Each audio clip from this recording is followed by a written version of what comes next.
Donc, comment on peint avec des pixels, voilà, désolé. Merci Mathieu.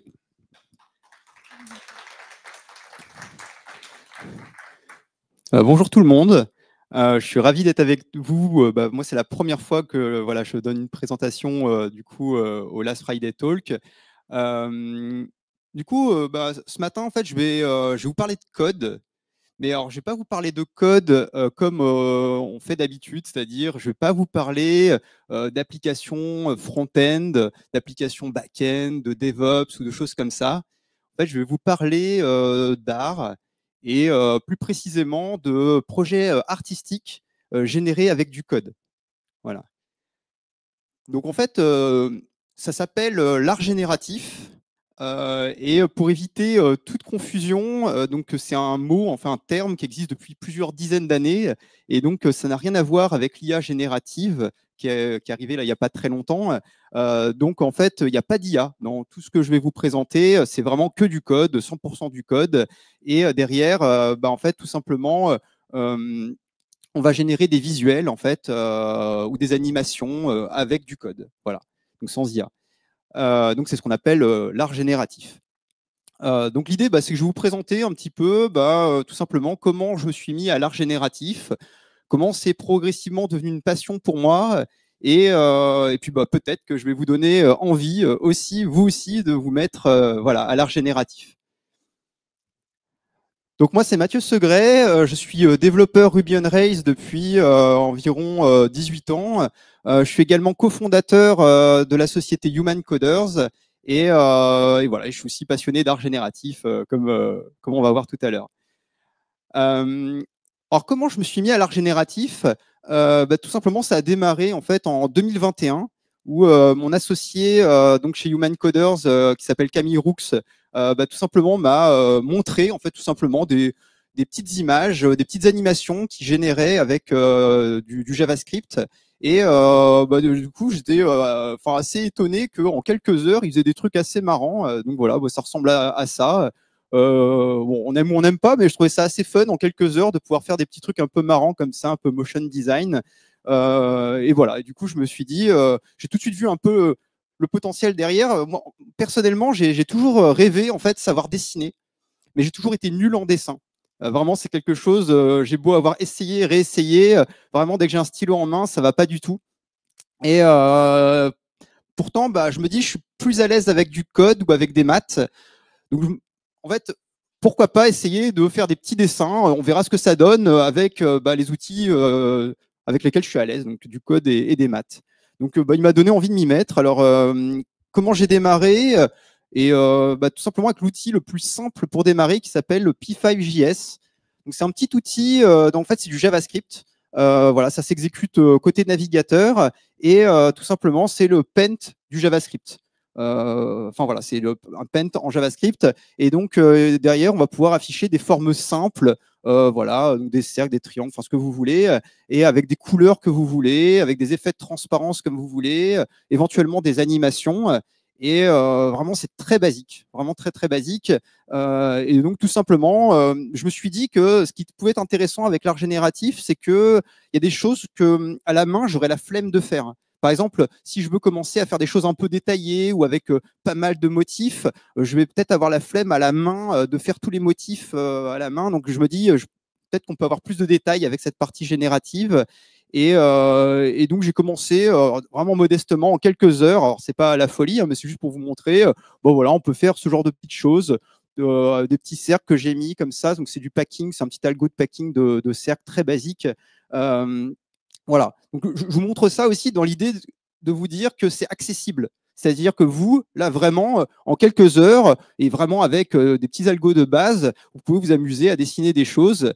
Et c'est pour ça que je vous montre des choses. Voilà, les débuts, c'est facile. Vous pouvez vous y mettre demain si vous voulez.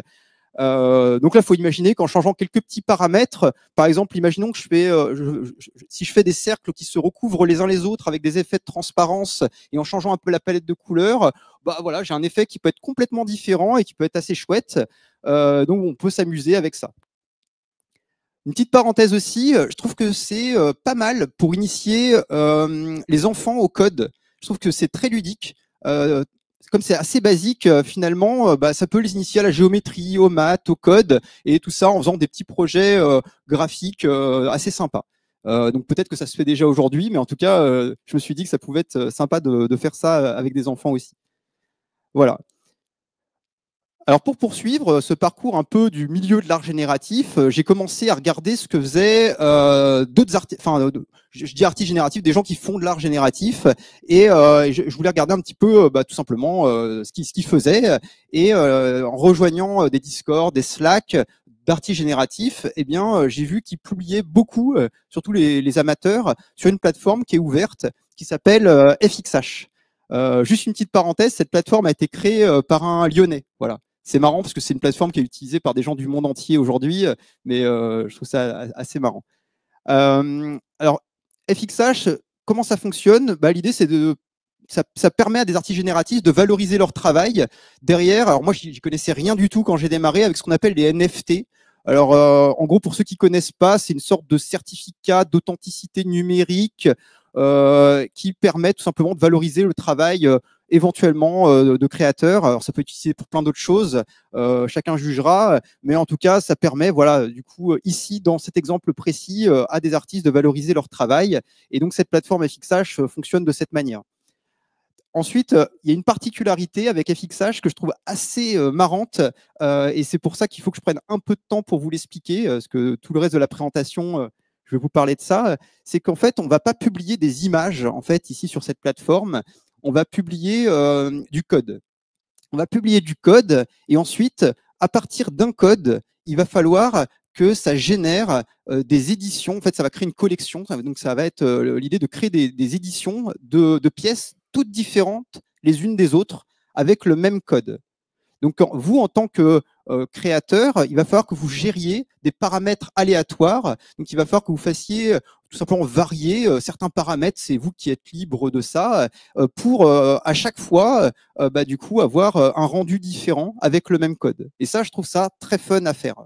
Voilà. Et à chaque fois, le contrainte, c'est aussi que ce soit un peu esthétique. Hein. Enfin, quand même, c'est le but. Voilà. Et il y a une autre contrainte qu'on va avoir que je trouve qui donne un bon défi. Donc, c'est dans votre code, vous n'avez pas le droit d'utiliser des images externes. Vous n'avez pas le droit de faire appel à du réseau ou à des API. Une autre contrainte aussi, c'est qu'il faut éviter au maximum de faire appel à des bibliothèques externes. Il y en a quelques-unes qui sont autorisées, comme P5.js dont j'ai parlé, mais vraiment le principe et l'idée, c'est d'avoir le minimum de code pour générer derrière voilà, un rendu visuel esthétique. Et une autre chose que je trouve assez fun, c'est qu'avec quelques peut-être 5, 10, 15 kilooctets de code, eh bien, on va pouvoir générer des images, des fichiers qui peuvent être extrêmement détaillés avec des systèmes de fractal ou autres, où finalement on peut zoomer à l'infini dans des détails et avoir, si on a envie, des images qui peuvent faire des gigas avec quelques kilooctets de code. Et ça, je trouve ça très fun aussi comme concept. Voilà, donc c'est comme ça, je me suis dit, pourquoi pas poster ce que je fais sur FXH. Le but, enfin voilà, c'est pas forcément de gagner de l'argent, mais surtout, c'est d'être public. Ça permet aussi d'être exposé publiquement, de parler avec d'autres artistes génératifs. Voilà, il y a ce qu'on appelle des collectionneurs, donc des gens qui achètent pour quelques euros ce que vous faites, et vous pouvez échanger avec eux, et ça crée une dynamique, et finalement, je me suis dit, pourquoi pas.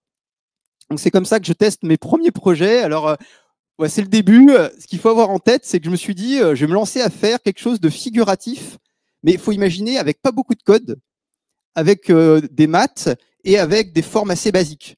En fait, très vite, tout simplement, ça fait des choses très simples en fait. En tout cas, moi, je débute, hein, donc du coup, ça faisait quelque chose où je me suis dit, je vais assumer complètement le fait que ça soit quelque chose d'enfantin. Je me suis dit, bon allez, voilà, ça fera dessin d'enfant, et je vais essayer d'avoir un petit style, un petit look. Alors, je sais pas si on voit bien sur le diapo, mais avec une texture de papier que j'ai générée avec du SVG que j'ai créé moi-même en fait. Enfin, voilà, du code SVG. Et derrière, j'utilise P5.js pour l'ensemble, et avec un look un peu style papier découpé. Donc voilà, avec le temps que j'avais, je me suis amusé à faire ce genre de choses. Donc voilà. Ensuite, il a fallu que je gère la variété. Alors, bon, j'ai essayé de faire varier certaines choses. Donc, c'est plus facile d'avoir de la variété quand on fait de l'abstrait que du figuratif. Donc, j'ai fait varier un peu les couleurs, un peu les paysages. J'ai fait des tests. Voilà, vraiment, j'étais en exploration à ce moment-là.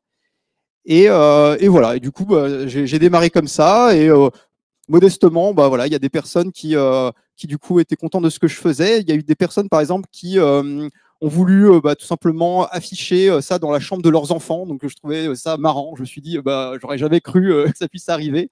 Donc j'ai fait des versions physiques en fait de ces petits paysages avec du papier découpé. Concrètement, j'imprime différentes couches de papier et j'utilise après un traceur de découpe qui fait que automatiquement ça va découper les petites vagues comme ça avec un traceur, un petit robot, et en fait, j'ai plus qu'à assembler le tout. Ensuite, je me suis dit, je vais essayer un autre projet sur la même base, et j'aimais beaucoup ce côté un peu lightbox, enfin en gros les box comme ça en 3D, je trouvais ça assez marrant, et je me suis dit, j'aimerais bien faire un projet où c'est un peu le même concept, mais de nuit. Et pourquoi pas, si on est de nuit, jouer avec des reflets dorés et qu'on puisse manipuler la boîte comme si on avait vraiment la boîte en papier avec nous. Donc pour ça, il a fallu que j'abandonne P5.js où c'est vraiment de la 2D très simple, et j'ai commencé à me former un peu au WebGL.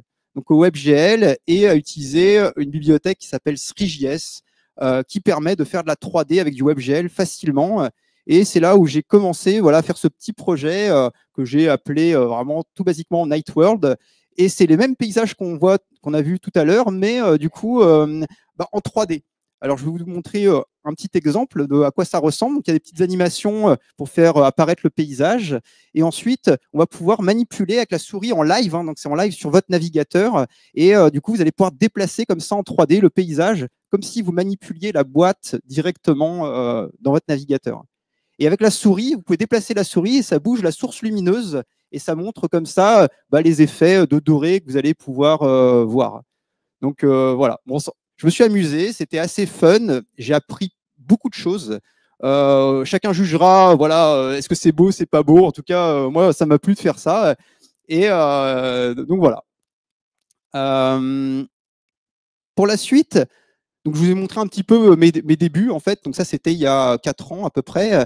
En fait, il y a d'autres artistes génératifs qui font plein de choses, et je voulais vous montrer un peu la variété de ce que l'on peut faire avec du code, et vous montrer comme ça quelques exemples de d'artistes que j'aime bien. Donc il y a un artiste qui s'appelle MV, c'est un artiste anglais, et il a fait un projet comme ça qui s'appelle Mind the Gap.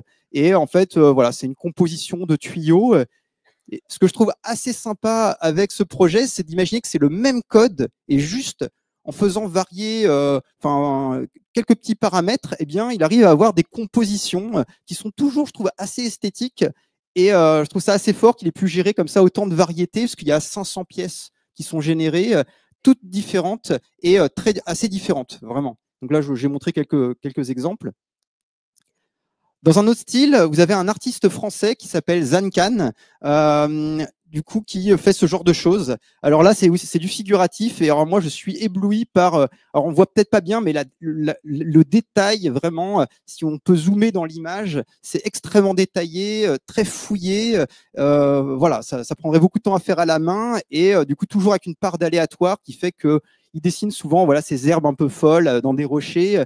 Et voilà, c'est un style que je trouve. Enfin, quand on sait que c'est fait avec du code, c'est ça, c'est qu'en fait, on se met à la place de comment il a pu faire ça. Et c'est là où je trouve ça assez intéressant.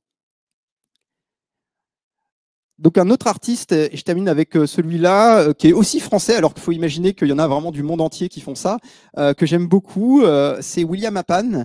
Il a fait une collection qui s'appelle Anticyclone, et où vraiment j'étais scotché par les textures qu'il arrivait à générer avec du code. Donc là, encore une fois, il faut imaginer qu'il n'y a pas d'IA, rien du tout, c'est quelques kilo-octets de code qui va générer des textures. Vraiment, on a l'impression que c'est du crayonné, mais c'est incroyable. Et quand c'est imprimé, on a vraiment l'impression que ça a été fait à la main. C'est vraiment fou. Donc, en voyant ça, moi, je voyais que je testais un peu mes textures papier SVG, mais j'avais envie de faire des textures d'aquarelle. Alors, ma copine fait de l'aquarelle depuis des années. Je vois du coup des évolutions chaque semaine de ce qu'elle fait. Et je me suis dit, ce serait vraiment très fun de pouvoir faire un peu d'aquarelle. Et c'est comme ça que j'ai essayé de faire des petites tâches d'aquarelle avec P5.js. Et bah voilà, une tâche d'aquarelle avec des petits cercles qui se chevauchent les uns les autres avec des effets de transparence, ça me prenait environ 30 secondes pour générer une tâche. Donc là, j'ai compris que c'était pas du tout la bonne solution, il fallait que je fasse autrement. Et comme finalement tous ces artistes qui publient leurs projets, bah, c'est du code qui est exécuté côté navigateur, eh bien je peux voir leur code. Donc je peux faire un peu du reverse engineering et regarder comment ils ont réussi à faire quelque chose comme ça. Et tous utilisent une techno qui s'appelle le fragment shader. Donc le fragment shader, pour ceux qui ne savent pas ce que c'est, je vais essayer de vulgariser un peu, mais en fait c'est du code qui va s'exécuter directement sur la carte graphique. Alors, qu'est-ce que ça fait? Tout simplement, donc en fait, ça peut faire côté navigateur parce que ça fonctionne avec WebGL et WebGL fait appel à la carte graphique. Donc en fait, ça permet tout simplement d'avoir un niveau de finesse et de détail au pixel près.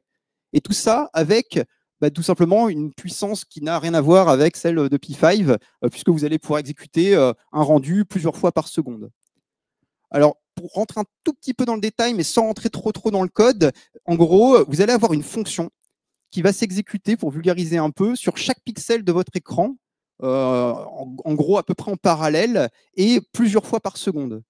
Et cette fonction, elle va prendre deux paramètres en entrée, enfin un peu plus, mais en gros pour vulgariser, deux paramètres en entrée, les coordonnées du pixel courant. Donc ça veut dire le x et y du pixel courant. Et en fait, ensuite, à vous, votre tâche à vous, de développeur, ça va être de dire quelle est la couleur du pixel. Donc vous allez devoir retourner le code RGB du pixel que vous voulez retourner. Voilà. Donc un exemple, c'est de dire, bah voilà, à un moment donné, bah, il va y avoir, je sais pas, le pixel, enfin la fonction qui va être appelée au pixel 480 816. Et ben vous allez dire, bah quelle couleur je renvoie là à ce moment-là. Donc faut imaginer que par exemple, si vous voulez dessiner un cercle rouge sur fond blanc, et ben en fait, vous allez devoir vous poser la question, ok, alors là, est-ce que je suis à l'intérieur de mon cercle? Est-ce que je suis à l'extérieur? J'affiche du rouge ou du blanc? Bon, c'est une petite gymnastique intellectuelle à avoir, ça change vraiment de la manière dont on a développé habituellement, mais du coup c'est très puissant et ça permet de faire des choses vraiment très chouettes après. Alors pour ça, en fait, avec Camille, on parle pas mal, lui fait ses projets de son côté, moi aussi, et en fait on s'est dit pourquoi pas essayer de se réunir, de faire une collaboration ensemble et d'essayer de faire un projet un peu plus ambitieux que ce qu'on fait habituellement, dans l'idée, pourquoi pas, de décrocher une galerie d'art. On s'est dit, enfin, il y en a une, par exemple, qu'on adore, qui s'appelle Gem Studio. Et en fait, il y a plein d'artistes du monde entier qui sont pris, c'est un artiste tous les 2 mois, qui sont pris par cette galerie. Et on s'est dit, ça peut être un bon défi et un peu fun d'essayer d'être pris dans cette galerie, pourquoi pas. Donc là, on s'est mis sur un projet qu'on a appelé The Source. Alors malheureusement, sur le vidéoprojecteur, on ne voit pas bien, mais voilà, on est parti sur une texture de papier, cette fois-ci directement générée avec la carte graphique. Je pourrais vous montrer peut-être plus tard sur mon écran pour ceux que ça intéresse. Et du coup, on a fait voilà, des crayonnés en crayon à papier qu'on ne voit pas trop en fait derrière. Et on a réussi, alors ça a pris du temps, de générer une texture d'aquarelle, voilà, avec une composition où on voulait quelque chose qui soit à la fois réaliste et organique. Et en même temps, on se dit qu'un être humain aurait peut-être pas fait un truc comme ça, quoi. C'est un peu bizarre. Donc, ça nous a plu comme ça de faire ce genre de choses. On a aussi fait des tests avec de l'impression. Et une fois que c'est imprimé, en fait, on voit que c'est quand même du numérique, mais voilà, de loin, on se dit, ouais, ça on dirait vraiment un peu de l'aquarelle, quoi. Et du coup, c'est assez marrant comme ça de pouvoir avoir ce genre de rendu. Alors, une petite question que vous pourriez me poser, en fait, je vais vous en parler après, c'est comment j'arrive à avoir le temps de faire tout ça. Parce que finalement, là, autant avant, c'était des petits projets, mais là, ça devient un projet qui prend du temps, il faut se former, il faut apprendre des technos. Voilà, le soir et le week-end, ça fait quand même, c'est pas facile. Donc, je vais faire une petite parenthèse rapide pour vous expliquer dans quel contexte je peux faire ça. En gros, avec Camille, on a créé une société qui s'appelle Human Coders. C'est donc un centre de formation destiné aux développeurs. Et donc, en gros, il y a 80 formateurs, à peu près 180 formations. Et on est une équipe de 12 personnes. Et tous, on travaille à temps partiel.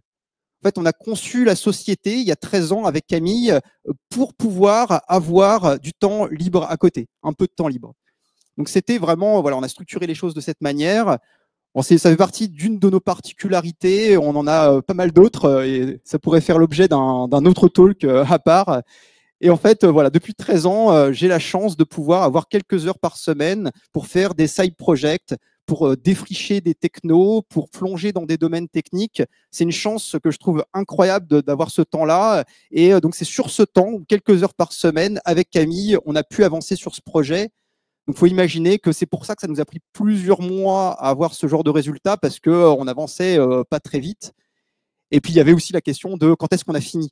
Quand on fait quelque chose d'artistique, bah, on a toujours envie de continuer. Et c'est là où c'est des fois pas simple de se dire, allez, on arrête. Voilà, au bout de pas mal de mois, on a fini donc par avoir des résultats assez variés qui commençaient à nous satisfaire. Ce qui est très drôle, c'est que comme là c'est de l'abstrait, eh bien, on a pu changer des fois quelques paramètres aléatoires et en mixant des fonctions mathématiques, on pouvait commencer à avoir des rendus mais complètement improbables. Ou même nous, on se disait mais comment on peut avoir ce genre en fait de rendu. Et alors, on aime ou on n'aime pas. Des fois, nous, on avait du mal à savoir si on aimait, mais en tout cas, on trouvait ça très marrant de pouvoir avoir des résultats qui pouvaient nous surprendre à chaque fois qu'on rafraîchissait l'écran et qu'on avait une nouvelle édition qui se créait devant nos yeux. Et je trouve ça assez marrant comme expérience. Et là, bah, en fait, on a soumis notre projet à Gem Studio et bah, vraiment, on était super contents. On a été pris. Donc, on a été pris dans cette galerie, galerie américaine, et donc on était vraiment super contents. C'était un petit peu, bah, voilà, pour nous, le résultat un peu des efforts qu'on a pu faire. Et, et voilà, et du coup, ça nous a un peu lancé dans une dynamique. Donc, suite à ça, moi, j'ai fait d'autres projets. Avec Camille, on a fait aussi des projets ensemble. On a eu la chance, en fait, d'être pris dans une autre galerie qui était à Paris, qui s'appelle Bright Moment, où j'ai eu l'occasion, en fait, de rencontrer d'autres artistes génératifs. Et là, c'était assez sympa parce que c'est un événement où, en fait, donc on a pu publier un projet et où bah, j'ai eu la chance de pouvoir discuter directement avec Zain Khan, donc la personne dont je vous parlais avant, que je connaissais pas. Enfin, je connaissais ce qu'il faisait, mais je ne lui avais jamais parlé. Puis William Appam, dont je parlais tout à l'heure. Donc, bah, c'était vraiment très chouette de pouvoir parler avec ces artistes que je suivais depuis des années, de les voir en vrai. Et finalement, avec un peu de recul, je trouve ça marrant de voir bah, du coup d'en arriver là. Et tout simplement, avec quelques tests au début, bah, finalement, à la fin, d'avoir vécu ce genre d'expérience. Donc voilà. En tout cas, j'espère que vous, ça vous a donné peut-être envie aussi de vous mettre et de tester, de vous mettre à l'art génératif. S'il y a deux ressources que je peux vous donner pour vous mettre à l'art génératif, il y en a une première, c'est Nature of Code. Donc ça vous donne quelques algorithmes basiques pour du coup tout simplement dont vous pourriez avoir besoin pour faire de l'art génératif. Et une super chaîne YouTube qui s'appelle The Coding Train, qui de manière très ludique vous apprend de manière enfin voilà, assez ludique à faire des projets créatifs avec du code. Voilà. Et puis aussi une petite parenthèse, là j'ai fait un talk qui n'était pas trop technique, parce que je savais que tout le monde n'était pas technique, mais si vous voulez en savoir plus sur les projets que j'ai faits, j'ai rédigé aussi avec Camille des articles de blog qui expliquent techniquement comment on a fait ces projets, et vous pourrez les retrouver sur le site immutable.art que j'ai mis à la fin ici. Donc voilà, en tout cas, j'espère que cette présentation vous a plu et bah, je reste dispo si vous avez des questions. Et voilà, merci à tous.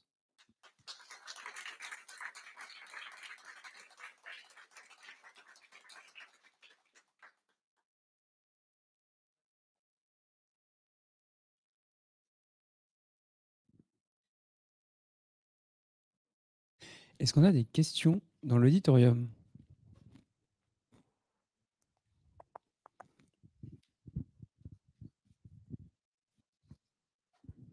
Merci pour la conférence. C'est vraiment impressionnant les rendus que tu arrives à obtenir en 2D. Est-ce que de Merci. la même façon, il y a la même chose en 3D, c'est-à-dire générer des structures ou autre? Oui, complètement. Bah, en fait, c'est ce que j'ai essayé de faire avec Night World. Donc, c'était en 3D. Donc, tu pouvais manipuler en 3D finalement bah, ce petit paysage. Et du coup, bah, certains font des structures en 3D, même des fois en fractal en 3D, avec pas beaucoup de code. Donc, c'est tout à fait possible de faire ça. Et même en 2D, utiliser la carte graphique pour faire des reflets de lumière, d'ombre. Enfin, en fait, les possibilités sont infinies et c'est du coup très, très chouette en termes de créativité. Donc oui. Merci.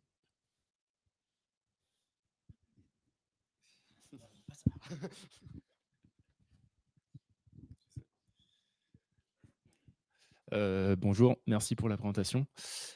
Moi, la question, c'était autour de l'IA générative. Comment Ouais. votre communauté elle a réagi par rapport à ces avancées et est-ce qu'il y a eu, j'imagine, beaucoup plus de production et voilà, tout simplement.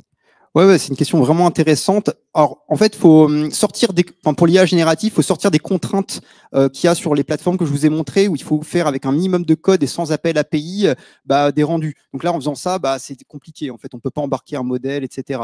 Mais des artistes, en sortant de ce cadre-là, utilisent dans leur process l'IA générative et, par exemple, peuvent créer une composition et du coup une image, et par-dessus cette image, ensuite faire un post-traitement avec des shaders et du coup conjuguer des parties de code, des parties d'IA, des parties de code, et comme ça enchevêtrer finalement dans leur processus de rendu de l'IA générative. Et puis après, faut pas se mentir, pour faire du code, c'est super utile aussi pour la génération de code. Donc il y a des fois des choses sur lesquelles au niveau mathématique, je galère un petit peu à faire, et c'est vrai que l'IA peut aider aussi pour générer du code. Donc oui, ça arrive. Voilà.